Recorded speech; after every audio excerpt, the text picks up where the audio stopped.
welcome to another episode of the playonultra podcast. This is episode 193. I thought it 193. I thought it was 193. Yeah, it's 193. What did I say? Okay. I heard 183. But 183? Oh, okay. It's 193. 10 months back. Ugh. Yeah. So Sarah's back. I'm here. Did you guys miss me? What was the thing you did last month again? Wedding thing or honeymoon thing? What was it? Honeymoon. Honeymoon thing. honeymoon. real life things. Yeah, real life things. I was on vacation. It was Nice. awesome. It was Very good. nice. Yeah. Did you go out of the country? No, I guess technically. I don't we went on a cruise to West Caribbean area. So yeah, we were like coast of Mexico, Jamaica, and Honduras. So it was just like a 1-day trip there, and then we stayed in Florida, holed up there for a week. It was fun though. It was a good time. Oh, are they like super near or something? Yeah. I mean, cruise ship near length. So, Okay. you know. And warm then you countries. had to go to Florida after. Well, the jump off point for the cruise was in Florida, and it just happens to be in a city near where my wife's family has a condo, so it's just really convenient. So we go down to Florida, we go to the cruise, and then we come back to Florida to hang out for a week in the condo. So it was good. It was relaxing. So now you can watch the video on cruises by what's his name? The brown guy. What? The brown guy who was a correspondent on one of those like comedy news type shows. Always with a personality lot of like them. Trevor Noah. Trevor Noah hosts one of them. Trevor Noah. I'm not talking about a Daily host. Show. I'm talking about a correspondence. Sure.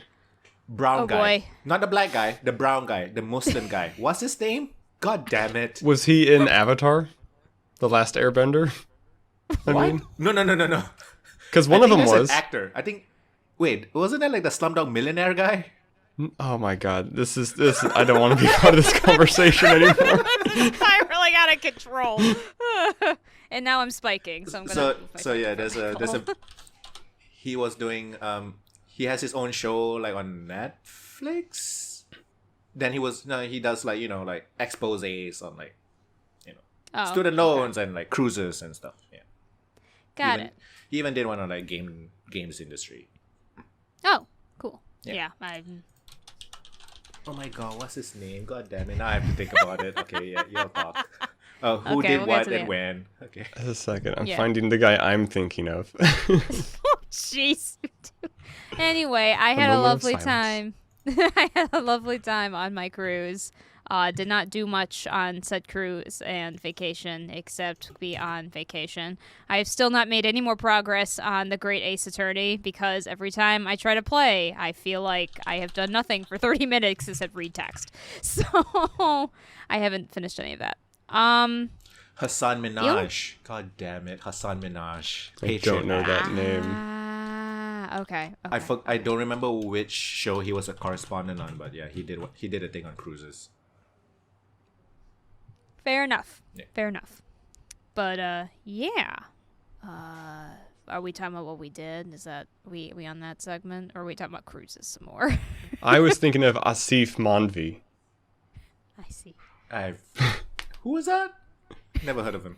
He played Commander Zhao in the Last Airbender film, but he was a regular correspondent on the Daily Show back when Jon Stewart was still the host. Oh, Got it.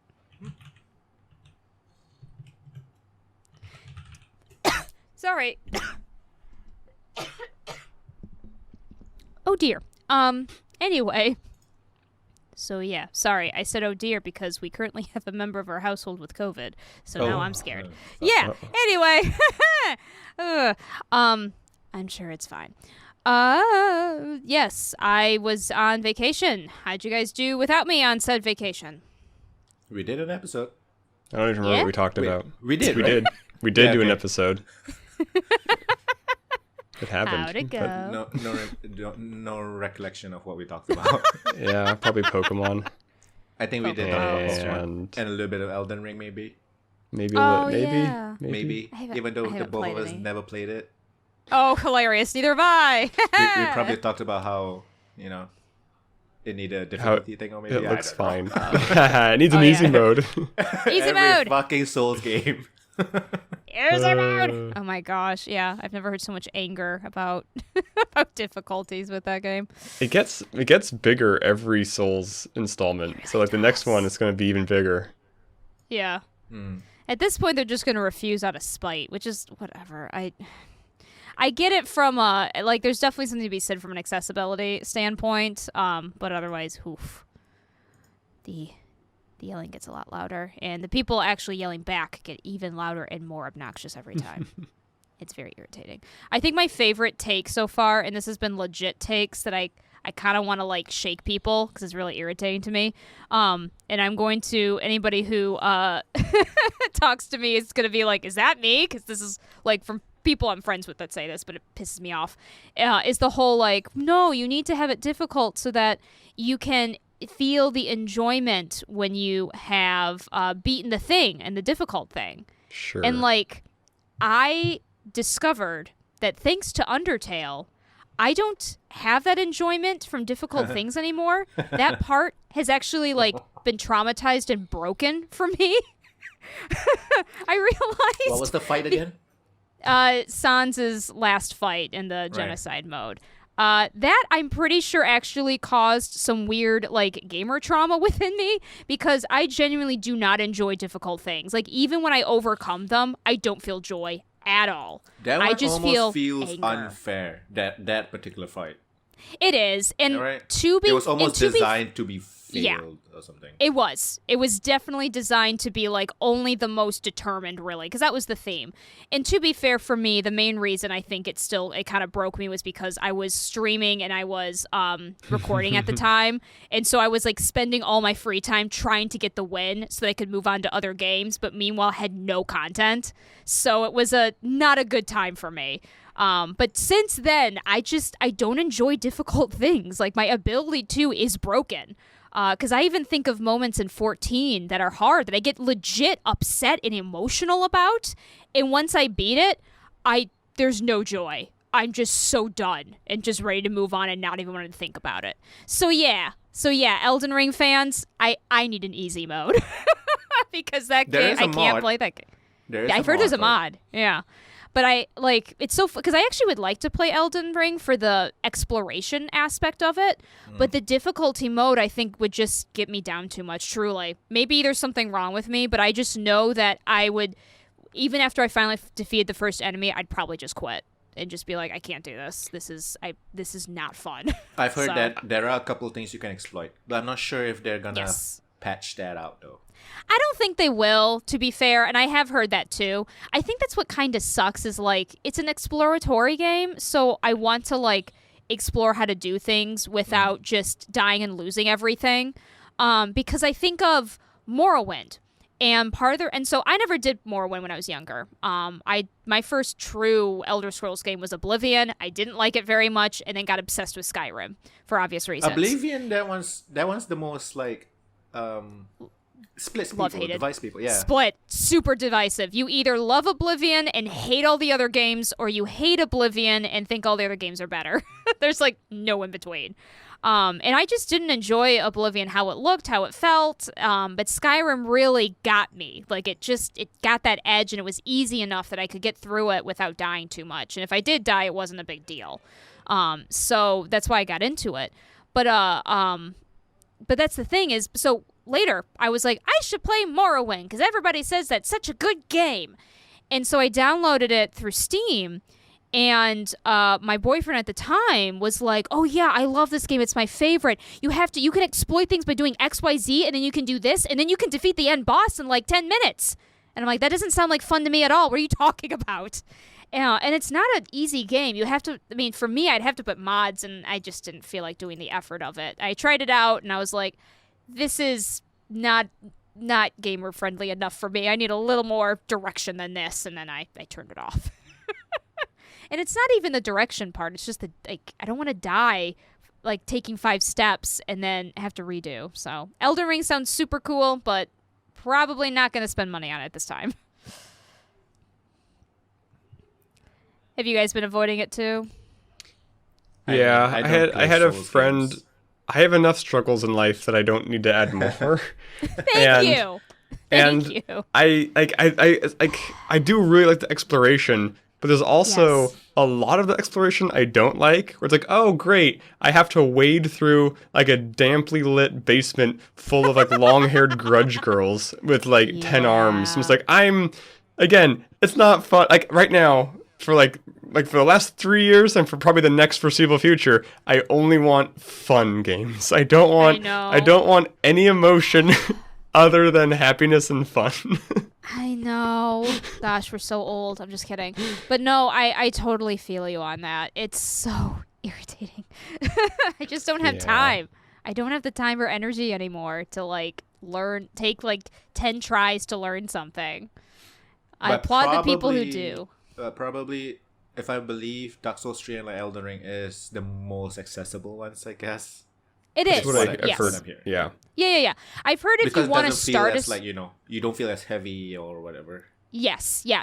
I have heard that like if you want to try a Souls game, this is a good one to start. It is probably the most accessible, and I'm not sure if it's the easiest, but at the very least, I think it might be the least punishing. So like, I would give it a shot. I just don't foresee myself really putting in like the 60 hours that I'm hearing other people put into it. Have you guys seen that meme guy? Like, he wears a pot on his head, and he's like, summon me, and I'll fight the final boss for you. Yeah, he's in, like, almost every of the Souls games or something, right? Okay. I think it's a joke from that, yeah. It's a player, but... yeah, he's a player. I watched one of his videos of him fighting the final boss to see what the final boss was, and like, oh yeah, this looks really boring to do. Like, he just dodges, and there's one move the boss does that he can punish. And he just does that for, like, 20 minutes or whatever. Like, that's not fun looking. I don't know. It's a battle of attrition. It's such a battle of attrition. Yeah. And if you screw up once, you go one-shotted pretty much. Yeah. Kinda, yeah. That's some people really like that, and I just don't have the time. I understand that the Souls games are supposed to be, like, pinnacle of game design or whatever.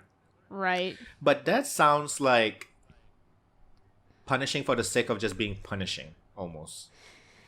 That's been kind of... this has been such a hotly debated topic since even the first Souls game out, which is the idea of, like, what should constitute as a good, like, hard game? What constitutes a good difficulty? Because we can all agree, every gamer can agree, except maybe one I'm thinking of, that, like, the traditional Nintendo hard, or even, like, that pixel hunting from old point-and-click games is not fun difficulty, right? No. Like, the padding for sake of padding. Yeah. But now we're kind of into the stretch of, like, what is good?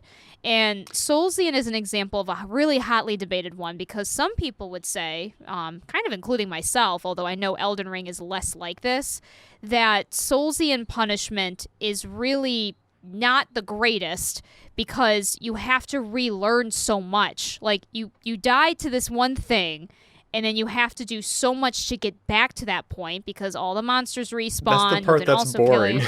Yes. And you lose whatever shit that you're holding. Yeah. Right. Yeah. And I remember at the time people were comparing that to do you guys remember Super Meat Boy? I do, yes. Because as I say, the games that are some of this, like Super Meat Boy, Cave Story, Electronic Super Joy, I don't know, just these kinds of hard platformy games. Old. I want to be the guy, that kind of... Yeah, exactly. And some people said that was... I remember there was a whole debate because it was like, that was better difficulty. Because in theory, those games were very punishingly difficult. But when you died, there were a lot of checkpoints. So you would die, and you could go back to the same... Like, you went screen by screen, as opposed to, hour by hour. And so you could actually learn how to do the levels more easily because you would immediately get the feedback of the mistake. But Soulsian endures, so people are doing it. Somehow. They find a way. That's okay. Okay, so what did y'all actually do instead of not playing Elden Ring? Instead of not playing Elden Ring, I've been pretty much just playing 14. I did try to do a little bit more of Three Houses because I'm still on the Crimson one, but I keep Crimson one is it's the red, it's the Black Eagles, yeah. Right. So I still got ways to go, but just because I take too much detail. A Warriors game is coming off of that one, right?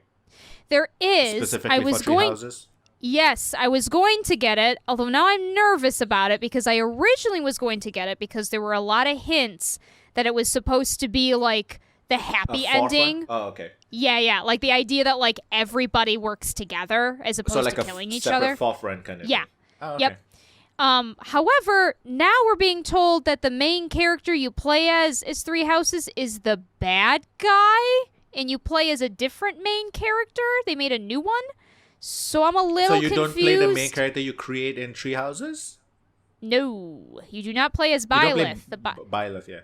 Oh. Yeah, Byleth is the bad guy, apparently. Or at least that's what So it's like a the trailers are. Alternate universe I kind of guess. Yeah, that's probably what it is. Because it's called Three Hopes. So everybody thought like, oh, because the trailers showed all three of the people, the leaders working together. So it was like, oh, hey. But now we see Byleth being a bad guy. So now we're all like, hey. So I'm going to kind of wait and see what the fans say before because obviously it's Fire Emblem and it's Warriors. Too. And there are 3 stories, different outcomes. Okay. So yeah, I don't know much more. I haven't really researched it at all. Just look up rumors. I'm going to see how it's received and then probably get it because it's Warrior game and it's Fire Emblem. Yeah, and so I do that's like why those things together. I was thinking you're going to get it anyways. Yeah. I never got the first Fire Emblem one just because I've been pretty bad at keeping up with Switch games. I just haven't kept up with Switch games, that's all. And so I kind of keep forgetting that it exists. But yeah, otherwise, 14 had a new patch that came out that was very good, which was surprising. They're kind of starting a brand new storyline, so we'll see how that goes. But so far, it's doing well. Our game's free company, run by my wife, we got a house, which is a big deal in 14 because it's really hard to get a house. So Wait, I thought you've already gotten a house previously, no? We did. This is for the free company. So this is the free company house. So it's like if you have a free company, you can get a house and then people can pay for like an apartment within the house. And you also get some special stuff for being a free company. So we've been doing team effort, Sims, building house decoration shenanigans this week. That sounds fun. That's been it is super fun. It's a lot of fun. You need a lot of in-game currency. There's no payment. It's just you got to earn the gil, but it's really fun. So, other than that, we've been watching Moon Knight and the rest of Owl House that's been coming out. So, that's pretty exciting. Owl House. Sounds familiar. I think you brought it up. I talked about it a lot. It got some gay girls in it. Oh, okay. It's got an official lesbian couple. All the gays. Okay, I recognize Yes. the... Yep. Oh yeah. It's so by. what y'all think about Moon Knight? I quite like it. It's very different. I like it a lot. I'm actually yeah. excited for each episode. Yeah. And different different compared to Loki. Like Loki is more just I want to see what happens because it seems interesting, and then the end payoff kind of fell flat for me. Yeah, but that's fair. Moon Knight is more of a like. I just really like the character. It's partially like a horror story, Almost, a little bit. Yeah. Yeah. Also, what's the actor's name? Oscar Isaac. Oscar Isaac. Incredible. Oh my gosh. Very good. So good. He is living the dream, by the way. He gets to be, not saying that being part of Marvel or Disney is living the dream, but like Star you Wars get, and Marvel? there's, but still like it's funding, right? Like you know it's going to be well produced and out there, but he also gets to do something really interesting acting wise. That's what he was saying is he almost didn't take the role after being Poe in Star Wars because Poe was such a boring, like, I'm the hero. He's like, I don't want to do it again. But the director of Moon Knight's like, actually, I'll give you, you can be crazy or, do whatever you want. It definitely feels like, well, it could be recency bias, but it almost feels like the TV shows have a bit more creative freedom. That's what it feels like. Sure. I don't know if that's true, but it does feel different from the movies. The movies, I feel, as much as I enjoy the movies, there's definitely a pattern to them of beats. The TV shows are pretty all over the place, like comparatively to that. It's curious to me. I just wonder, like, how much of it is because Disney Plus is not available in China? Oh, is it not? To get anything in China, you gotta go that's through true, a lot yeah. of... So I'm not sure if it's I mean, I'm sure they want to. It's China. Right. So, yeah, that's true. But that'd be interesting if that's the reason. The only other reason I can think of, to be fair, is if they just decide that TV shows have a, it's not as widespread in general as movies. That's true. So I'm wondering if they feel like movies definitely have like a wider audience, right? Right. But yeah, Moon no, Knight's been incredible. But yeah, I've been enjoying Moon Knight. Oscar Isaac is great, and we just saw the latest episode. At the end of episode 4 was really cute. Woo! So that's gonna be some madness. Foe. I really liked the first 2 episodes. Like I thought, like, this might be my new favorite Marvel show. I really, really didn't like episode 3. I thought it was just completely boring filler stuff. Fair. But episode 4 kind of won me back over. So there's only 2 episodes left. We'll see how it goes. Yes, we'll see how it goes. Yeah, it's I have to give Oscar Isaac props as this, even though the whole point of not the whole point of Moon Knight. Actually, the whole point of Moon Knight is apparently you don't know if he is legitimately making, has just voices had, or is just making the whole thing up. But Oscar Isaac is portraying Steven as he actually is kind of decently presenting him as somebody that could have a mental illness of like a thought disorder. The way he's presenting him, it's not perfect, of course, because it's not the point, but closer than I'm used to seeing in anything about someone with a thought disorder.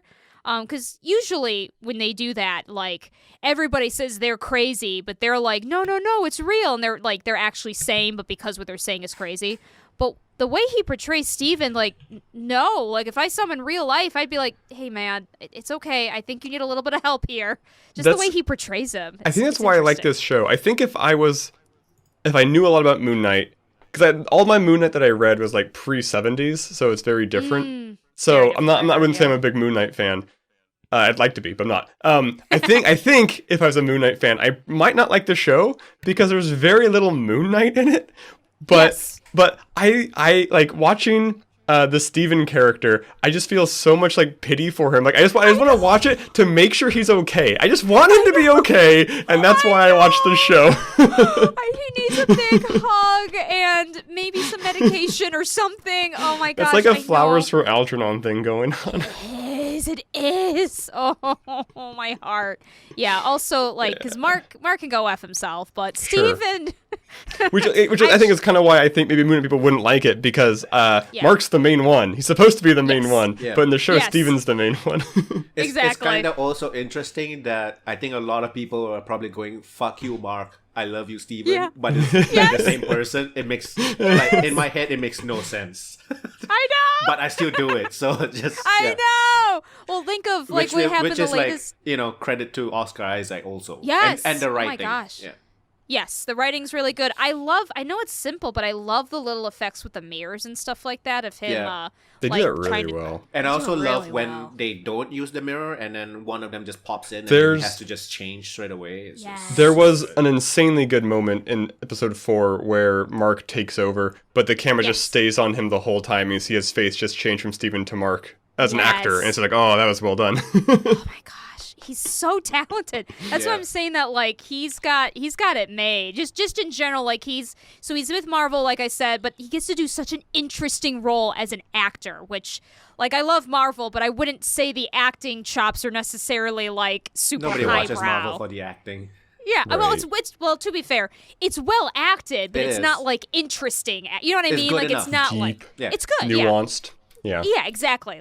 It's still well done. RDJ is Tony Stark as RDJ as Tony Stark is amazing, but it's not like this. This is some avant-garde kind of stuff. It's awesome. It's funny because when I first saw Oscar Isaac's, the first role was as Poe in Star Wars. And for something about him reminded me of Dick Van Dyke. Maybe it was the nose or the chin. I don't remember what it was. It wasn't I wouldn't say oh, there's spitting image. And now that I see him doing this kind of goofy British accent, I'm he is Dick Van Dyke. He's just being Dick Van Dyke. To be fair, Dick Van Dyke's accent is horrendous. Yes. I'm willing to believe Oscar Isaac's accent is a realistic representation of a specific British accent, but that one's on the spectrum, on my personal spectrum, I think it's goofier. Yes. I understand. Yeah, he does. The way he switches between them is so good. I don't... where is Oscar Isaac? What country is he from? Like He's American. Colombia? He's yeah, American? but like Yeah. it's like a Colombian Citizenship is Guatemala. Guatemala. That's what okay. it is. Yeah. Got it. Okay. Because he has like 4 names. Dual and like citizenship. he has like his Oscar like Isaac he Hernandez Estrada. Yeah. right. Oh, okay. Yeah. Well, that makes sense. Yeah, he's of Hispanic. That makes They sense. just kept the English ones for his like screen actor name. Yeah. Right, of course. But he did. He made that Yes. joke He when he did hosted study SNL. acting in Juilliard. So A Juilliard. yeah. Yes. So he's got his chops, so to speak. Yeah. Yeah, that's awesome. It's a private, But yeah. expensive school, one of the best in the world, kind of shit, right? Yeah. Yes, Oh, it yeah. is. Oh yeah. Musicians, to all Juli- sorts of artists go there. Val Kilmer Yeah. went there. A lot of big. Yeah, timey. I know it mostly is the music stuff. I actually forgot they did acting. I always knew it as a music school. I think it is more music than acting, but definitely also Yeah, it's high. It's pretty highbrow for sure. very competitive, So like, elite. damn, immigrants being able to afford first off like private school and then Juilliard, like, oh fucking hell. Yeah, I know. Yeah. I'm guessing there are scholarships and stuff too. I guess maybe. Oh, for sure, Must for have been. sure. For sure. I mean, I can tell you for sure that Juilliard is the type that'd be like, audition for us, and if you are better than all these white rich people, we will let you in, kind of thing. So, I wouldn't be surprised. I might be being facetious with that, but, I'm cynical. But yeah, Moon Knight's great. That's great. Yeah. Can't wait for the last 2 episodes. And after this is the next show, She-Hulk. Is that the next TV series? Kenobi. Oh, it's But what's the Kenobi. next That's one? right. They're still What's doing next the whole Marvel one? Star Wars Marvel thing, right? Yeah, that's right. Yeah. Uh, I'm excited for After Kenobi, but that will be She-Hulk. okay, I'm looking forward to that. I like the Kenobi. new- I think and I'm Ewan more McGregor. excited for She-Hulk than Kenobi, which sounds super fair. weird. I don't think that's weird at all. The only reason I'm excited for Kenobi is I liked Ewan McGregor as Kenobi. liked Ewan and I McGregor. liked Kenobi's character, even though it was kind of crappy. Like even I though guess- the way it was done. I guess but, that's it. I do really like the character and the actor. I just don't like. I'm not optimistic about the time period. Yeah, for sure. No. I totally agree with that. And also, since with kind of the letdown a bit that Boba Fett was, I'm a little Yeah. nervous. Because I still watch Boba Fett, but it was a bit of a till the last episode, which was probably one of my favorites actually of all of it. It was a bit of a okay. So I'm hoping Kenobi's better. The one thing about Kenobi I'm really scared about is I'm really afraid it's going to be all about Luke and nothing about Leia. But More we'll see. Skywalker saga stuff. Well, Yeah, I because, know they're like- gonna have to do that, Yeah. but I'm just worried I they're don't gonna want them only. to. I mean, I'm worried they're gonna focus on one of them. Go ahead, sorry. no, like it's like Star Wars is such a rich universe. I know we have TV series that focus us on non-Skywalker stuff, but I'm hoping. I don't know. I just was hoping for more of that. I guess. Even the You know what latest I would Lego love? game is called Lego Star Wars: The Skywalker Saga. It's just. I like- know. I mean, I get it. It's I the know. movies, but still. Yeah, for sure. And I feel like putting it because it's like in the middle of 3 and 4, right? That's what's happening here, right? Kenobi? Yes. Yep. So it's like I don't know how much creative freedom you have because of that. The movies Well, are all it's also- set and everything. Yeah. What's also really awkward too is we know he goes and stays at Tatooine for a long period of time, but I hope Is that but retcon? in the. Well, I don't know Probably. because. One of the things that's a little so we know for sure that he's there as an old man. So spoiler alert, I guess for this happened in Clone Wars or Rebels. Sorry, I get them mixed up, especially with the future stuff. But we find out how Darth Maul dies, which they won't show here because that's in the future. But Wait. Kenobi kills him. I thought Darth Maul wasn't dead. He just Well, came back yeah, with spider legs or something, right? He came back with Robot spider legs. legs. Robot spider legs. Yeah, listen, he's come back and died. Anyway, but Kenobi does kill him at one point. And he's in Tatooine then. So I think this is going to be before then, but it makes me nervous because the previews show him in Tatooine, and I'm like, okay, I hope you leave Tatooine, right? Yeah. Right? What I want the show to be, did you guys ever watch Animaniacs? Yeah. Yes. And do you remember there was so Animaniacs had non-Animaniac bits like Pinky and the Brain. Do you remember one called Buttons and Mindy? It was about like this little girl named Mindy, and she'd always like I don't even think she could talk. Maybe talk a little bit, but like a very young girl. And basically, her dog Buttons would just take care of her. Like Mindy would like walk towards the street, and Buttons would like yank her back, which would cause Buttons to get hit by a bike or something. I want that, where it's just we follow young Luke Skywalker, and Obi-Wan just gets like beat up every episode trying to protect Luke from disasters and assassins we don't ever even see, aren't aware of. That's hilarious. That would be a good show, I think. That'd be hilarious. The one thing that's going to be kind of weird about this show, and they're probably going to have to retcon this, but Darth Vader is not even supposed to know that, like, he had kids. So... And we do know Hayden Christensen will be on the show, so... Yes, we do know that. I forgot about that. Yeah, yep, he's coming back. So... How much are they going to retcon? Yeah. I have no idea. Are they just It's going to Star retcon Wars, the first man. 6 movies? Like... Oh, man. You know what's not going to happen, but I'd love, is if there's a ghost of Natalie Portman, and she's just super buff from her character in Thor: Love and Thunder still, so we just see this really ripped Force hold on. ghost. Oh, man. The Thor: Love and Thunder is the one with Natalie Portman as Thor? Yes. I mean, there are multiple Thors. We still have the original Chris Yeah, Thor, yeah. but we also have a Natalie So Portman why the Thor. hell did I just watch an ad/trailer on YouTube where it is Thor: Love and Thunder and showed nothing of Natalie Portman but only... It might have shown her, but she's wearing the helmet, so you might not Yeah, have it's like- recognized it's her. No, like at literally the did not very show end. anybody else Okay. except for Oh. the... I don't I was know like, then. Thor: Love and 'Cause Thunder is another Thor movie? I thought it was just with The Natalie. one trailer there I is- saw was pretty there boring, is- so I don't know. I mean, the latest, yeah, the latest one I saw was Thor being Thor, so it was very weird. And we see the Guardians of the Galaxy, and then towards the Yes. end, we see Natalie Portman in Thor getup. It's the getting last hammer. thing you see, kind of It's like almost like literally the a last thing. So post-credits how much reveal. of her is gonna be in the I movie? have no idea. There's a lot of What's stuff in this weird- movie. It seems Yeah, like. I have no idea. Valkyrie was in a business suit and Yeah. seemed to be in a business meeting, so that was weird. But I have no idea because I had kind of hoped this would be more of a lady. I don't know what her name. Her name is Thor, but it's like Natalie Portman's Thor and Valkyrie. But I mean, they Right. can't do it. I guess with There's the some way to original Thor. disambiguate them, but I don't know what it is. Yeah, I don't know.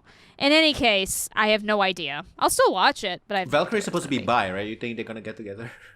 That's what I was hoping. I doubt it. I highly doubt they're gonna do it. But I mean, but yeah, Valkyrie. They did say canonically she is bi. Apparently, there was a scene that was supposed to address this in that Thor 3 movie, but they cut it because, of course, they did. Oh, okay. Yeah, but like the actress and the writer of Thor 3 do say that yes, Valkyrie is bi. So that it is like in the MCU canon. Whether they'll do it here, I have no idea. We can only pray. I feel As like I we have been. rarely actually get like any relationships. Like we have like, oh, hey, I married Pepper Potts, but like everything's so off camera. Like we really don't get much in the way of on camera romantic relationships in Marvel films, No, which I'm and the okay ones- with. I'm there for the action anyway, I guess. Yeah, most of the time it's fine. Like the one they tried to do was super awkward. The Hulk and Black Widow was Oh, really yeah. awkward to me because it just kind of came out of nowhere for me, which is fine, but like it was weird. Wanda and Vision I thought wasn't too bad, and it was really nice with the TV That one's show. an That was actual really good. relationship. Yes, that was good. Obviously, you could make fun of Steve Rogers all day for kissing his girlfriend's niece and then going back to see her. So, Not quite the relationship, but I do think it's weird how mean Hank Pym is to Scott. yeah, I know. Like the two older scientists just really, they're not polite to him, and it's kind of awkward to watch. I know. But that's right. Yep. So he gets with Hope. Kind of. It goes back Yeah. and forth. I feel like all the time. But yeah. I mean, it's Paul Rudd. What are you gonna do? And then and after that, we'll see. There's also rumors. I don't know how true they are, but I don't know if you guys know this. But the new Doctor Strange is supposed to have Miss Marvel, who is very gay. And I think Wait, I did see that. I thought we were gonna have a Miss Marvel TV show movie. we will, but she's gonna be in Doctor Strange, the movie. First, Which one's coming out first? the movie. I think movie. Doctor Strange. Okay. The movie's Yeah. very The soon. It's like in a Multiverse, month right? or something. Yeah, Yeah. movie's coming out Multiverse of soon. Madness. Yep, that's right. It's the Sam Raimi film. That's why I'm excited about it. The guy Yeah, who for did, sure. Evil Dead and the first Spider-Man. I saw a really funny interview, first three or Spider-Man. it was like some Comic-Con panel where it had Sam Raimi and Jon Favreau, and I love Sean Favreau. Sam Raimi was saying, it's like, I remember seeing Iron Man in the theaters with my daughter, and after the movie, she turned to me and she said, "Daddy, they did it. They made a good superhero film." and like nobody laughed except Jon Favreau, because he said it's so dry, but it's so funny that like this joke of his daughter just like saying, "Yeah, Spider-Man sucks," is so funny to me. It's so funny. Yeah, he's great. I love Jon Favreau. He's probably my favorite director right now. But He's kind of won me over. I remember because my like first time I saw him, obviously he's just like an extra in like Vince Vaughn films. Like this guy's whatever, but he's done some really good stuff now. So it's like okay. Yeah, I'm pretty impressed. He's like one of the major forces behind the whole. Absolutely. Yes. Yeah. Oh yeah. Oh, absolutely. He's How great. did he but get anyway, that but role? yeah. Like, how did he do that? It's Like, such a wasn't he crazy just an career extra guy? trajectory. Yeah. I don't understand that path. My guess is Iron Man got him off the ground, right? Like there don't are know. like I've met people who love Disney shit, like Star Wars and Marvel is their whole life, you know, like Yeah. like those people are very one-dimensional, by the way. Just Sure. Yeah. I was like, oh, you know that guy that Lucky, what's it, Lucky, right? Happy. Happy. Yeah. I mean, it's know. Lucky. Same thing, honestly. Yeah, same fucking thing. It's just like a simple name. I know. You know, Happy like wrote and directed a lot of shit, right? They're like, what? Yeah. They're like, yeah. That's like he's People one of the don't major pay creative forces attention- behind this entire fucking thing. Most people do not pay attention to like people behind the non-faces. scenes. Yeah, The okay. AAA face people. They don't pay attention to the writers or directors or any of that stuff. Yep. Yeah, exactly. But anyway, what I was getting to is, so Miss Marvel is going to be revealed in Doctor Strange. And her in one of the trailers, you see her with an LGBTQ pin, because she is gay. So, but apparently there was a recent report that stated that something about that they are, like, the censors are getting kind of finicky about some of the scenes with her. So I guess apparently there was supposed to be some lesbian representation. I have no idea how much is going to get sanitized, unfortunately, but we'll see. So. Is the show, the Marvel What If, is that canon? Not that I know of. Okay. What do you mean canon? Because I thought because there's like the Marvel MCU, and like the What If is kind of like the MC expanded U, and I don't know if it's canon. It seems like Multiverse might make it canon. You mean multiverse canon? I okay, see, okay, I okay. see. Actually, okay, that's a good question. I don't know, because did you see the whole of What If? I did. See all the okay. Yeah. The Because it looked like we episode- saw like a zombie Strange or something in the trailer for the Doctor Strange film. So I didn't know if it was going to be his like You tentacle mean Yeah. the evil. evil Strange, right? Yeah, The big- evil the big Strange. bad Yes, that's You're what I wondering thought if it's too. the same Strange from What If. Yeah. Maybe. I don't know. This because actually I forgot. I'm sorry. I didn't even think about that. You're right. I remembered seeing that going, huh? Because I thought the same thing. I thought What If was kind of a what if, but the last episode also makes it seem a little like it might be part of something bigger. So I don't know. But yeah, it's an Because excellent like question. the Spider-Man kind of acknowledges parallel, you Yes. know, expanded universe stuff. So yeah. So maybe, maybe. With Marvel, anything's kind of possible. I have no freaking clue how Moon Knight is supposed to fit in with any of this, but we'll see. They've done weirder things. I mean, they also need to somehow try to fit the Eternals in there. So They need to figure if they're gonna really go with this multiverse stuff. Maybe to them it's just like we go multiverse and now we can make a bunch load of movies that don't really need to like, you know. connect too much. Yeah, that's true. One of my That's favorite true. posts I've seen. So this is the end of the Eternals. It doesn't spoil anything. One of the characters who can fly flies himself into the sun because he just kind of gives up on things. And so somebody it's like also like his name is Icarus, right? his name is Icarus. Yeah. It's very Yeah, dramatic. yeah. So somebody Googled like, "Hey Marvel, like what's Icarus's top flight speed?" And it's like 800 miles per hour. It's like, okay, so it took him 20 years to fly to the sun. So like for the next 20 years, every Marvel film, just imagine somewhere Icarus is flying towards the sun. That's hysterical, and I love it. Oh, that's so funny. That's so funny. Yeah. I have to. I write did that not down. hate Also, the Eternals. I did aren't not we- hate it. Oh, good. You didn't? I didn't hate That's it. good. I thought it was okay. I didn't hate it. I thought liked it was okay. the comedian. Yes. Oh, God damn it, what's his name? God damn it. Kumail. Icarus? Yes, Kumail Nanjiani. Yeah, I love him. Yeah. Love them in Yep. the movie. My main issue with the movie was just it was a lot in a movie. There was a lot, yeah. That was a lot. It felt like it, Yeah. it was borderline like kind of Justice League-y in what they were trying to do. That's true. Still better than Justice League, but that's just how it kind of felt for me. But it was interesting. It just kind of and felt had like a lot of really good funny parts and all that, Yes. Yeah. If it wasn't part of the MCU, a lot of my complaints do go away. That's fair. Pretty much the only complaint left would be it was too long. That's fair. That's fair. It was a lot. It's just that's for me what it was. It was a lot, but I didn't hate it. Like when I left the theater, I certainly didn't hate it. It's not my favorite Marvel Right, movie, didn't but I hate didn't it. hate it. I did like, I might feel differently that- if I watched it in the cinema, though. I liked I might Ten feel- Rings more, Fair I enough. think. Yeah, Which Ten Rings one? is pretty good. 10 Rings I liked more than Eternals. Shang-Chi. I did too. I did like Shang-Chi more. Shang-Tsung. But again, it's hard. Like, I almost kind of need to compare, and I think that's the hard part. I almost feel like I need to compare the Eternals with, like, the first Avengers movie. Oh. But that's also, like, not fair. Sure. So it's hard for me. Because Because there it's was a so big... much build up to the first Avengers movie. And then the Well, it's just Eternals was just because- like plop. Exactly. Which Aren't is we why I supposed- kind of compare it to Justice League, but also it was still better than Justice League. Did you watch The Batman already? I did. I I haven't. watched The Batman. I'm gonna watch it today. Don't fucking I spoil might watch it I this won't. weekend. I know. Okay, I will tell you. The I bad really guy's a liked Joker, right? Okay. Yeah. There's a lot of bad guys in it. Oh, There's a really? couple bad guys. There's I a thought the main penguin, guy there's was a just- scarecrow. Oh. I don't think the Joker's the main one. Wait, I don't think that's a so- Joker. I well, was just do you- kidding. Wasn't it the Riddler? Yeah. I don't. Yeah. Yeah. Okay. I haven't seen it. Okay. I haven't. I will I watch didn't. it. I'm gonna if you play. want I to want to spoil. watch it today. I liked. It's pretty I long, watched right? the Batman. It's It's 3 decently long. hours. It's like 3 hours. Yeah. so Okay. Holy yeah, shit. do buckle up. I will say the last part drags a little. Okay. There's a part where you're like, okay, is this the end? And then it does keep going a little bit longer, unfortunately. Okay. I would say though, I really liked it.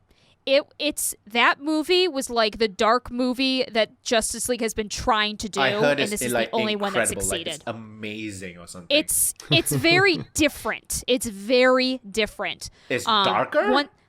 Yes. Will you be able But, to like- see anything? Yes, you do. You do. You do. The way that so it's not dark insofar as like they make it so you have to squint to see things. It's dark in the material, but also I like have, the like, way that the camera and the Automated direction is. squinting anyway, so Yeah. Damn it.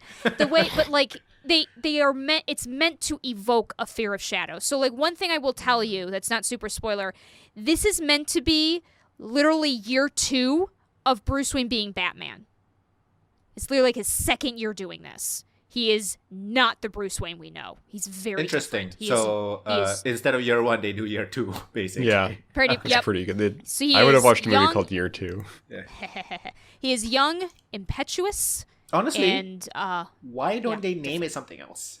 Like when I look for know. it, I need to look for I The know. Batman 2022. Just Yeah, put I know, year it's 2 the ridiculous. Batman year 2 or something. I know it's ridiculous. Oh, man. I thought that was I- going what to I be also- the Batman year 1, honestly. I thought it was year 1. I like cool Batman. Maybe it is not year 1, but impetuous it- Oh, okay. Batman. Well, But basically, it's like a uh, super young. It's super young. I mean, define cool. I I still meant think like it's as in really- like not cool as in like cool, but cool as in like level-headed. Like not. Oh no, you're I not think getting Uh-oh. that I bad. don't know if I'm he's, gonna like very this movie, you aggressive guys. in this one. He's very aggressive in this one, right? He's yep. He's so because no. again, it's meant to be him learning his lesson Hmm. of like what it means to be the Batman. It's meant to be about like young Batman learning what he should be in the future. So if you don't like that, I will give you that heads up. I still would give Good it a to chance. know. Good to be prepared. I mean, like I would in just Batman vs Superman, that I haven't scene where seen he it. was okay, whatever. Don't watch it. Don't It's I watch don't awful. intend Don't to. watch it. Yeah. do not it. Just watch do not clips. Watch it. There are a couple. I kind of good want clips. to just The so I fight can between- see yeah. Ben Affleck Batman, so I can like rate him on the Batman actor scale. But I don't have the energy to actually watch There's it. actually I two. feel like he was better in Justice League than this. There's one. actually a couple good scenes, like the one where like Ben Affleck. Was it in Batman vs Superman where Ben Affleck saw the fight between Superman and then everything is just crumbling everywhere? Yes, that's the Right. beginning of it. That was a pretty good Yeah, good tie-in, yeah. right? And the fights, 'Cause they- the Batman vs Superman yeah. actual fight, That was good. Batman Yep. versus all the people, all the thugs in the warehouse. That was really good. That's probably the best Batman fight I've seen, honestly, so far. I 1v think you'll many like- fights are always the best. I think you'll like this one then. Okay. The reason why I Otherwise, like with the the warehouse one because he was crazy aggressive. Like he was just not. Yeah. You know. This whole I don't want to spoil too much, but I'm just worried about Foe right now. I will say that the whole point of this Batman is remember like the first Batman Begins, how he was kind of supposed to be like the shadow in the night and like inspire fear kind of in that name. That's what this is about. So is this, circling back around, is this movie literally darker than that one? Yeah. Because that first one was unwatchable for me. Oh, I don't. Well, okay. I guess I couldn't tell you. I hate dark films, but I could handle this one because the Okay. darkness felt purposeful and not like I'm missing something. It felt Okay. like it was meant to like. So it's not a I felt like- Well, because in the first Godzilla Batman, fight CGI thing where everything. well, in the first Batman, it was so dark and the camera was so close and like handheld. It was very stylistic, but I was just like, I just threw up my hands and like I don't know what's happening. Like I can't. My brain can't even track the like. I don't remember, but if I remember correctly, it's not quite like that. Okay. It's a lot of longer scenes, if I recall correctly, like longer cuts of fights and longer like zooms in around a room and stuff like that, if I recall correctly. Because again, and it's hard for me to say, I don't want to like tell you something and you're like, Sarah, that this was horrible, because maybe it is. But I know for me, I hate dark films, and I have hated the way they do that.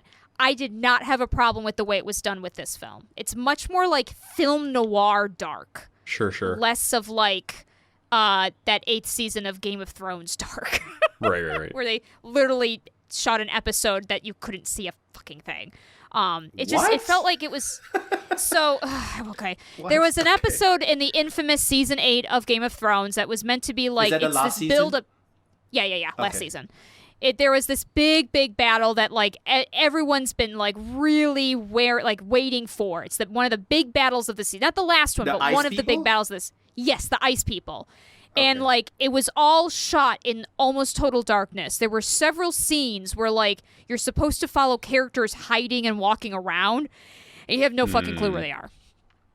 I did not feel like the Batman was like that. I felt like it was stylistic. It was dark, but I felt like it was stylistic where it was meant to be like shadows coming up and then you see what's happening.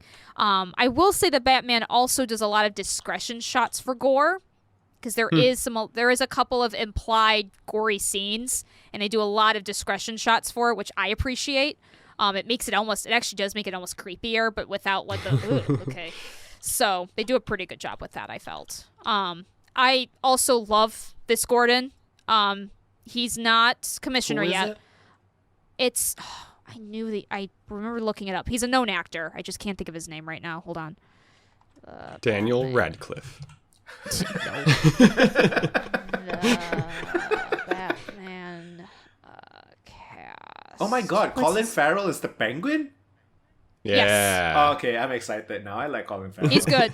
Yeah, Jeffrey Wright is James Gordon. Oh He's my amazing. gosh. He's amazing. Yes, I did know that Andy because I thought it Serkis was is Jeffrey Alfred? Rush. Okay. Yes, Andy Serkis is Alfred.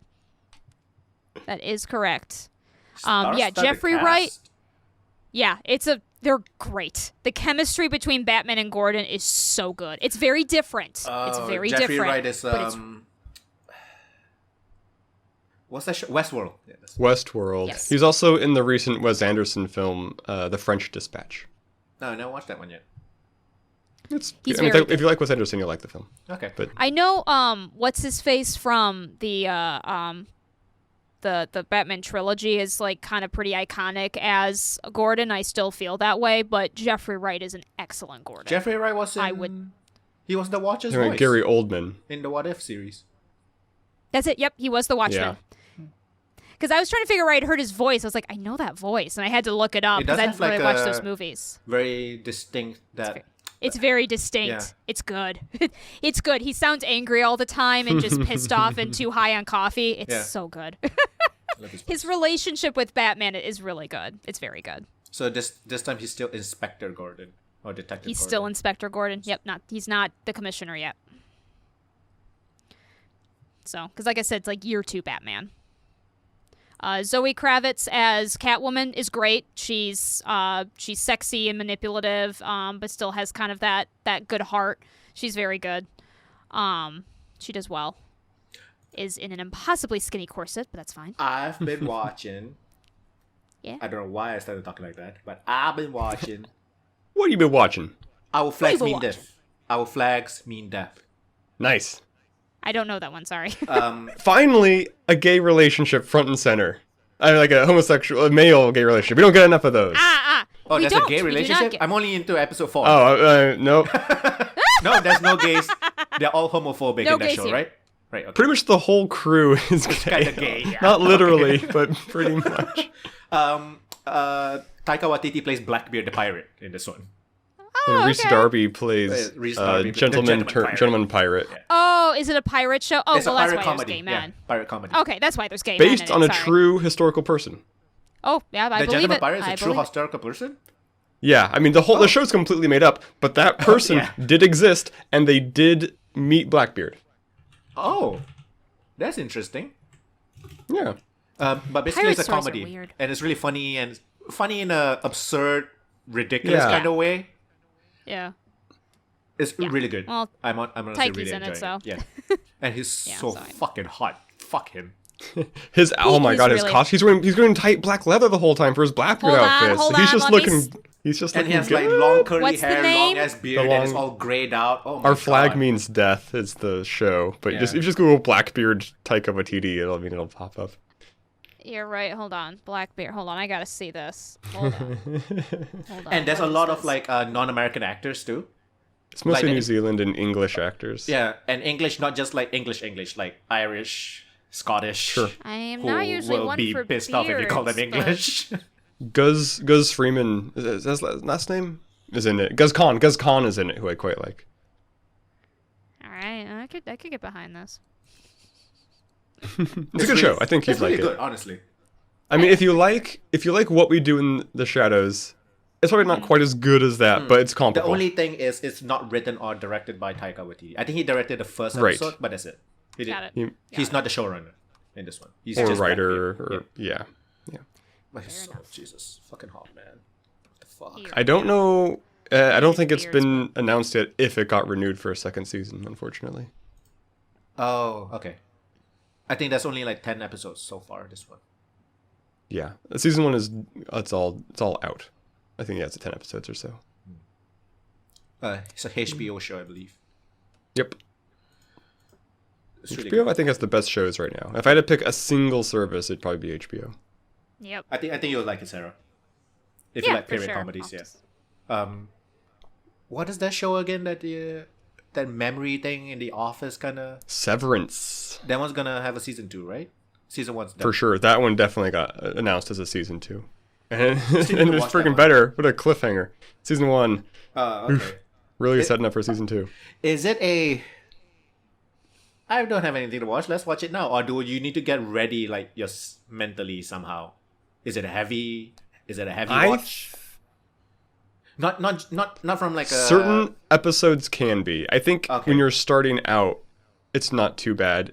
I mean, it's definitely not. I wouldn't call it like a light watch. Like it will, like kind of like pull you in, and you kind of have to focus just to because like it's very atmospheric. And there is definitely more than one episode that I would for sure say is like a heavy watch. But so yeah, I guess that answers your question. I don't know. It's good great. though. It's very good. Okay. It's probably the best thing I've watched this year. Maybe. Yeah, it's good. I'd recommend it. You should watch it. What else did y'all do? Haven't really done too much else. What about you can go, Fo? I'm watching this. There's 2 shows right now that I'm watching that are both from like 2017-ish, and I'm kind of upset I haven't heard more people watching them. The first show is called Detroiters, and it stars Tim Robinson and what's his name? Sam. It's not Sam Neill. Sam Richardson. Anderson. Richardson. Thank you, Sam Richardson. And it's just a sitcom about 2 guys being ad men in Detroit, and I don't know. It's just really, really funny. Watch it. Detroit. I don't. Maybe they're both from Detroit. I don't know. It is a weird choice, but it's. I don't know. I really like it because. Is Detroit known for some ad industry or something? Oh, probably not. But maybe, I don't know. He's known for an dying auto. Yeah, that's yes. Yeah. So. And the other show I'm watching, which I kind of get why more people aren't talking about Tim it. Robinson is actually from Detroit. Okay, that makes Mom sense. actually worked at Chrysler. Ah. Yeah. I'm watching a show called Miracle Workers, where the premise of season 1 is Steve Buscemi plays God, and he's kind of done with Earth, and so he's going to blow it up. But Daniel Radcliffe works in heaven, and he works as the prayer answerer, and he has 2 prayers from people who are like, I want this relationship to work out. And so he's like, if I can get this relationship to work out, God, will you save Earth? And so Steve Buscemi says yes. And so that's kind of the premise of season 1. And then I'm watching season 2 now, and it feels like they didn't expect to get a season 2 because it's basically a completely different show. Like season 1 takes place almost entirely in heaven with people doing things. Season 1, same cast, Steve Buscemi, Daniel Radcliffe, they're both back, everyone's back, but now it's just kind of like a sitcom set in medieval, like the dark times of England. And season 3 is going to be the same thing, but during the Oregon Trail. And it's hilarious. So I'm super on board for it, but it's very weird. This is so strange. Huh. I'm just looking at it right now, and Daniel Radcliffe plays 3 different people. Yeah, it's a different character each season, I guess. Yeah, pretty much. Okay, that's weird. Yeah. And then I finished watching Quantum Leap, which, good show, I would recommend it, but that's is now 80s one, right? Yes. Okay. It is now my least favorite show finale of all time. It is the worst. I think this is a thing where they thought they were going to get a couple more episodes and they didn't. Because so every episode starts with like a voiceover being like explaining the whole premise, like Dr. Samuel Beckett is leaping through time, blah blah blah blah blah blah, and in the last part of that spiel is always he's like every jump he wonders, will this be the jump home or something like that. Like it really leans into the word home for some reason. So the final shot of the final episode, the final thing you see pre-credits is just black screen with white text, and it says, Dr. Samuel Beckett never made it home. And you're like, you could have written anything! You could have made it a happy ending. You just, off camera, made it the saddest ending possible for no reason. And they spelled his name wrong. It's just like, you guys didn't care at all, did you? Like, Jesus. Oh my gosh, why do they... It's so upsetting. Maybe they left the door open because they were hoping like maybe we'll get renewed in 10 years or something, but like it was like a gut punch. I was so upset. It's so awful and so unnecessary. It does feel like a lot of these old series, like, how do you even end them? Because they usually run for quite a while, and they don't usually have an overarching like. They're very episodic. Yeah, very episodic. Yeah. I wonder how to... It's kind of... Like, how does Star Trek end?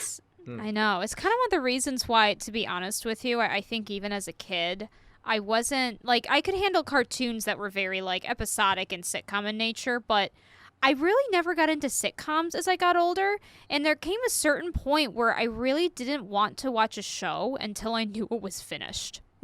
It's one of the reasons I've been really enjoying the Marvel shows, because it's like I get really into them. They have an arc, but then there's a conclusion. That's why anime is usually pretty good too, for a similar reason. Yes, and that's actually part of the reason why I really don't like except getting for the into old an ones, anime. where it just doesn't. Yes, they don't end. The old ones keep going. That's true. Berserk has the worst ending of all time too, probably, because it's just a weird section of manga, and so like. It's like the third story arc in the manga, but it's just a standalone anime series that came out in the 90s. So if you watched it, it kind of comes out of nowhere and just ends with the word. If I'd watched Berserk without having read the manga, it probably would still be my number one worst ending of all time. The 90s series eventually continued like recently or something, right?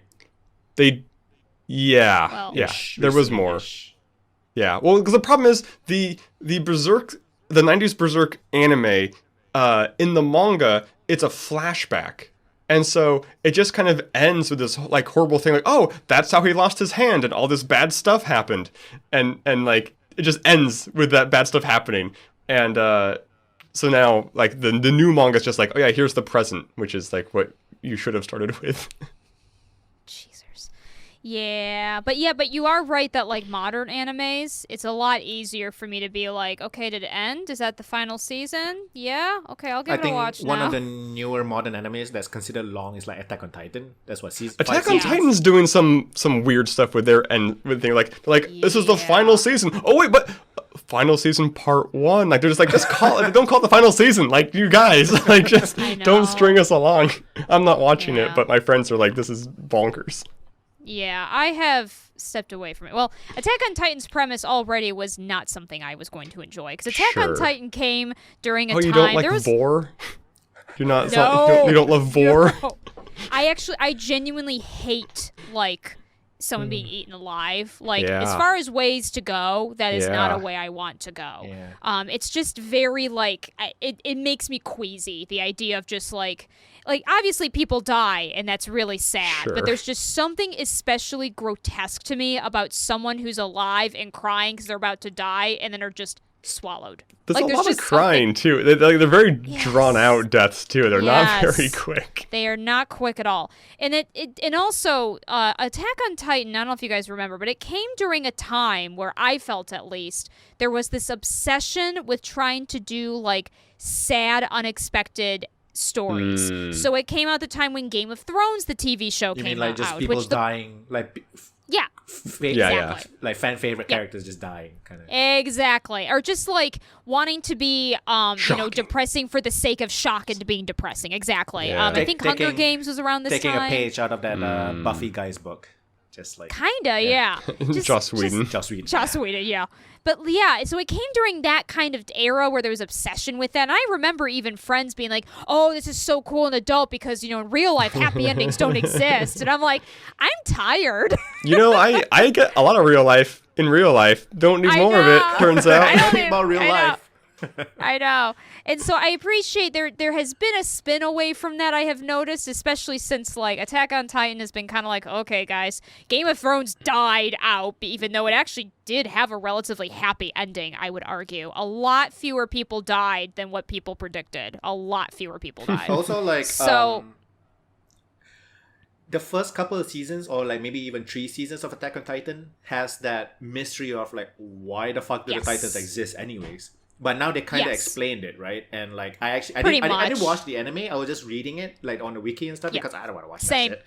And I was like, this is the reason? Like yeah, it's very weird. It's always very they weird. always write themselves into this corner where like, okay, it's super cool when you don't know why it's happening, but then when the writers have to actually eventually explain and just like, this is what you came up with. Like, right, because the fun's all in like the anticipation and the build-up, and then when the payoff can't live up to it. Yeah, no. It's amazing. Sometimes I want to ask those writers, like Attack on Titan, other writers who have the same thing. Where I'm like the mangaka, whoever just Yeah. I'm like, what did you make up first? Like, did you have this figured out, or did you just have the mystery and then decide you needed something crazy? Yeah, I wonder which one. Like some of these. Some of these things are nuts, but yeah, exactly. Well, because like George R. R. Martin, he's like, there's 2 kinds of writers. There's architects and there's gardeners. And he's like, I am a gardener. So it's like he doesn't know where things are going. Yeah, I have never finished a book, but there is like a story I want to write, and I am definitely the architect style. I have a story that I want to tell.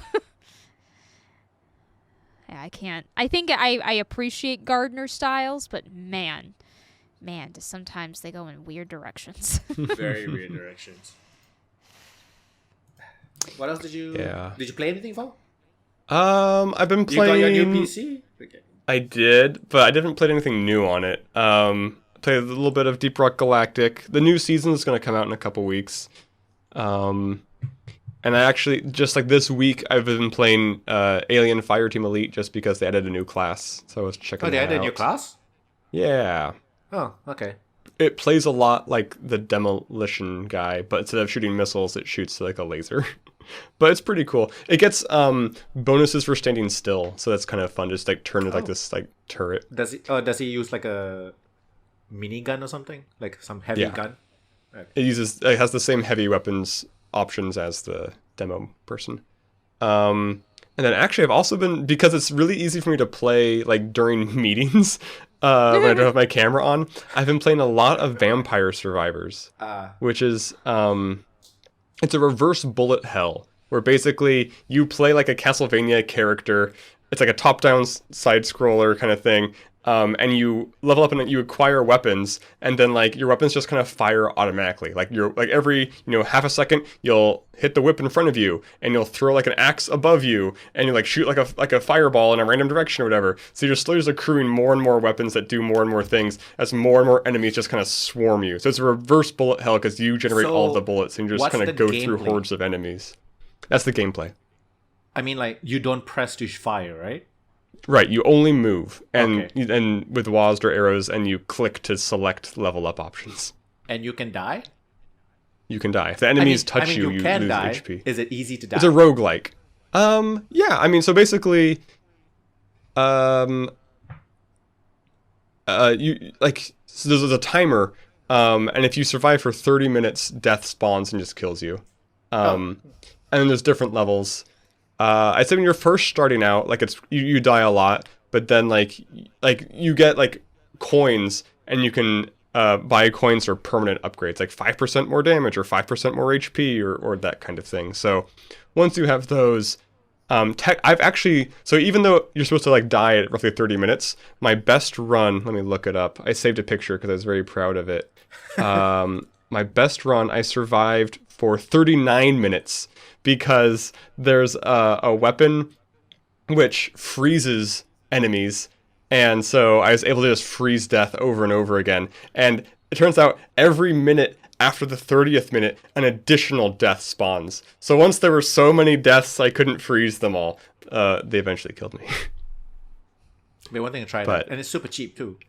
It's like $3 on Steam. It's also free in browser. Like if you just Google it, you can play it for a little bit. So I'd recommend doing that for the demo before buying it, maybe, because buying it's nice just because it saves your progress easily. And they keep adding new stuff. Like since I've bought it, I bought it like a month ago or whatever, and I feel like every week they add either like a new level or a new weapon or a new playable person. Like it's been like I've played it for, well, it says 49 hours on Steam. That's a lot. Some of that was it just paused and me just like going about my day because I would just do it in between things. So it's probably closer to like 30, which is still a lot. Still a lot for the type of game it is. Yeah. It's just easy to pick up and play briefly. Yeah, it's good. I'd recommend it just for a little bit. And I think that's pretty much it for things I played. I guess I tried playing a couple of games that were bad, so not really worth talking about, but like, they were like sandboxy survival games. I tried playing Green Hell, which is a game where you are like an anthropologist. Like, in the real world, there's that island that has like never had human contact outside of the humans who live there. Like, they flew a plane over the island and all the people like shot arrows up into the plane. You know what I'm talking about? And it's a real island, like south of India somewhere, I think. So they're like really aggressive. They're super aggressive. Yeah, India. Yeah. I know it. Yeah, okay. Okay. So like I think this game is set on that island where you're supposed to like be like the first people they've allowed to like talk to or whatever. But then it turns out like there's like a split in the clan and like some of them are cannibals or whatever. I don't know. I only played it for like a couple hours. I just kept dying a lot because it's like there's such an emphasis on not starving and everything's poisonous. If I'm not wrong, Christian missionaries tried going to that, like in real life, tried to go to that island and they were murdered. I did hear about this. Yeah. Yes. And they were trying to get the Indian government to do something about it, and they were like, fuck no. Like, right. We ain't going anywhere. We told you not to do it. Yeah. You could have brought them weird germs and not prepared for it. Like, it's just, you asked for this kind of thing. Yeah. So, yeah, I played that game uninstalled already. And the other game I tried was Stranded Deep, which is like, you're on an island, you have a raft, and you kind of just row about to different islands and wrecks. Are you in like a stuff. survival mood or something? Well, when I play with friends, it's the easiest game to play because it's cooperative. But it's hard to find good ones. Like Valheim's a good one. 7 Days to Die was a good one, but a lot of them are just not good. And this is another one that so in this game, we died and there's like no autosave. So it's just like, oh, just start over. It's like, oh, okay, well, how about we uninstall it? How about we don't? We're just not gonna Do they even allow rebuild. manual saves? They do allow manual saves, Right. but still, Come just on, a chore. autosave is a QOL that every game needs these days. I mean, death is already punishing enough. Like, I don't know. People are very punishing with their death in games sometimes.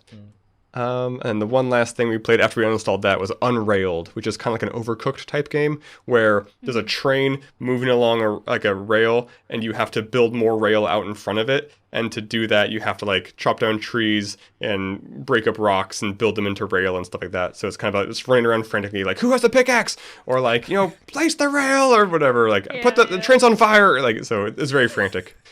That sounds kind of fun, actually. Yeah, It's I've pretty been wanting fun. to get that one, but it's a co-op game, so Yeah. Yeah. I think next week, it was fun, but it's very stressful, like Overcooked. So I think next week we might actually just play League of Legends against bots. We'll see. Is that less stress? I guess that is less stressful. Against bots, it's not stressful. If Yeah, that's fair. which one do you want to play with me first, Dying Light 2 or Tiny Tina? Whichever go on that's sale a first. good but question. Tiny Tina is not on Steam at the moment. It's only Right. But I don't Dying know Light which 2 one is a couple of months older, so it might go on sale first. That's true. I haven't been following Dying Light 2 that closely. Did it? It's like, I remember the initial reviews for it were pretty meh, I thought, just because of like day one issues. But it looks like it's positive now. Yeah. Okay. And it sold like 5 million copies or something, so pretty, That's pretty good. I think I'd rather play Tiny Tina. I mean, I'll play both, but like Dying Light, it's on that edge of like it's not all happy fun times, Yeah, right? Because yeah, sometimes it's like, oh, scary zombie shit. scary. Yeah, Like, nighttime, I'm not going out. Yeah. yeah.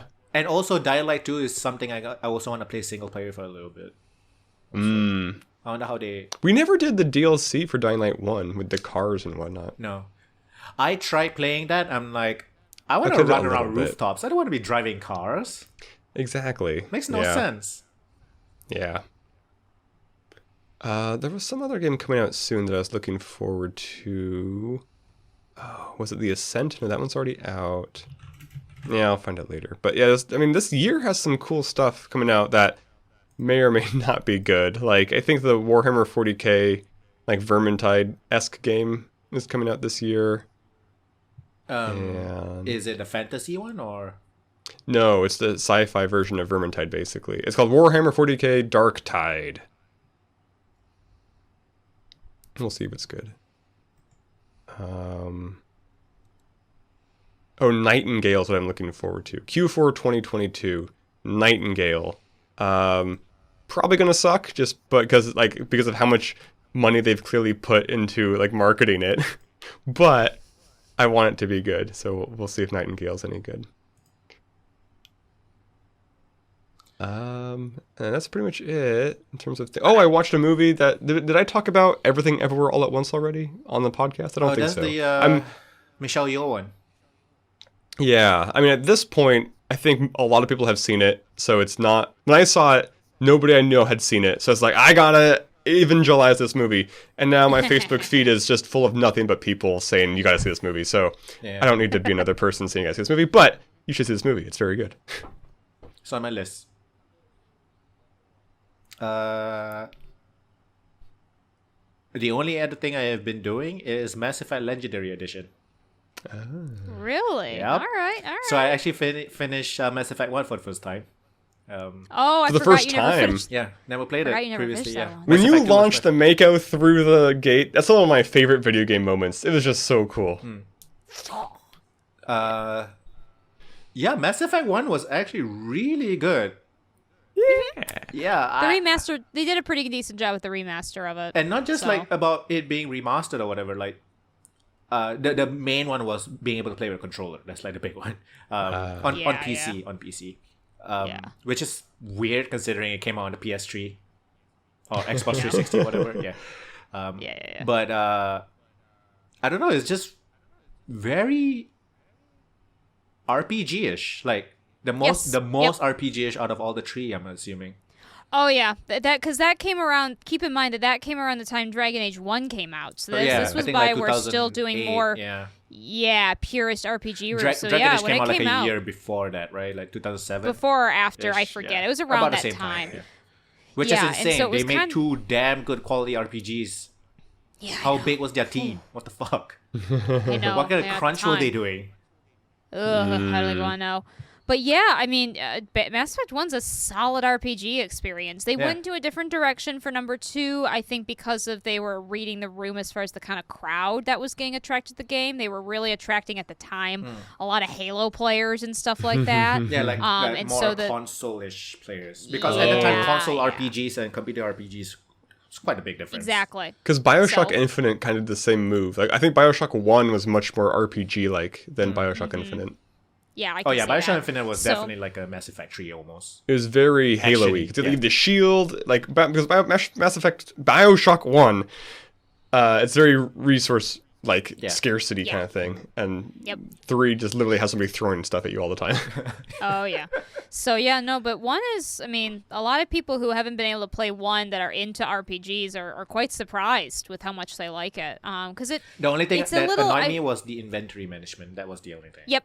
The inventory was still shit. It's always shit. Well, because it's the problem that those RPGs had at the time, where you get so much stuff and then you get overloaded, and then you have to unload the stuff. Yeah, I do remember that. Yeah, and there's a limit, and in number 1 especially, it was actually kind of hard to deal with the inventory, especially because you. Because I think you could only sell it at certain areas, and so and you had to go through to figure out what was the junk and what was not the junk. And I'm not then sure. You had to make sure that one. But I'm not sure if they changed anything for the remastered edition. I don't know if they did. I think they made the inventory friendlier though. The menu. I have no idea the what GUI. I didn't read any changes. But yeah, I'd have to look back because I was watching someone play it, and I don't quote me on this, but I remember watching my wife play it, and I feel like the inventory was easier to manage. Also, but I couldn't tell you. I didn't know how to choose my class in Mass Effect 1. Which is funny because they make it they make it based on how much biotic versus technology versus fighty soldier you are. That's how you base it off of. Wait, what? So, did you notice how when you would take a team member with you, there was a bar at the bottom that told you how much So each of the classes qualify as a certain amount of being a soldier, biotic, or tech. Yeah. That's what I mean. That's all I'm saying. Okay, so how do I choose my Shepherd's class? Oh, I mean, that's just based on what you're trying to do. So if you like to be biotics, but you want to have a little bit of soldier, you'd play Vanguard. Not how do you choose? How do you mechanically actually literally in the game? choose? Yeah. Oh. Yeah, because during the beginning? Because during the character creation, I did not notice any class choice. You didn't? That's weird. Maybe I missed it? How do I miss such a big-ass thing, though?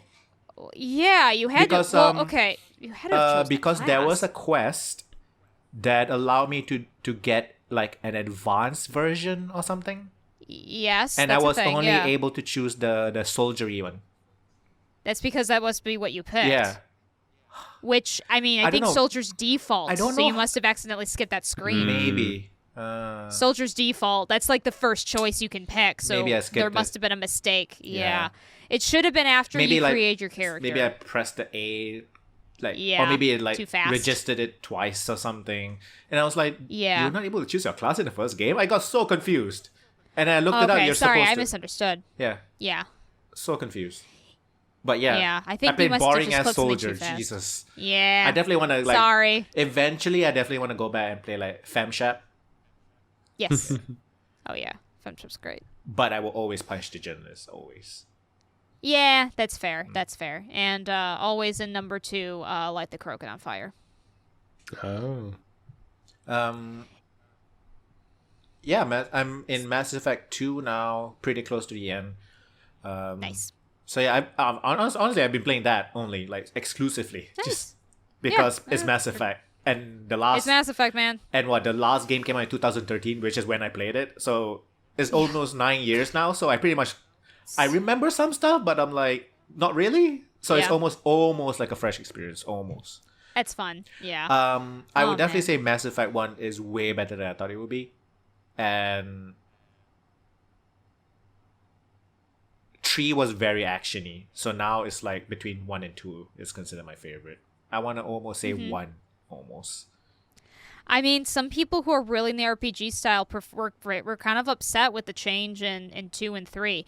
I liked the change in 2. I liked the action pack a little bit more, but I really appreciate I mean, at the time when I played 1 when it came out, and I was like fresh on learning about, I had played Jade Empire. I had played Jade Empire. old Star Wars Old Republic. Yeah, I know. Fun game, but I had played all of those other BioWare like RPG games, so I was ready. I was ready for this, and so it was great. And then I kind of appreciate the changeover in 2, but it's a solid game. Number 1 won a lot of awards. It's a solid There's definitely game. like things it did better than 2. I definitely like the highest, almost like higher stakes. Yeah, that's fair. The second one felt very almost like very exploration based.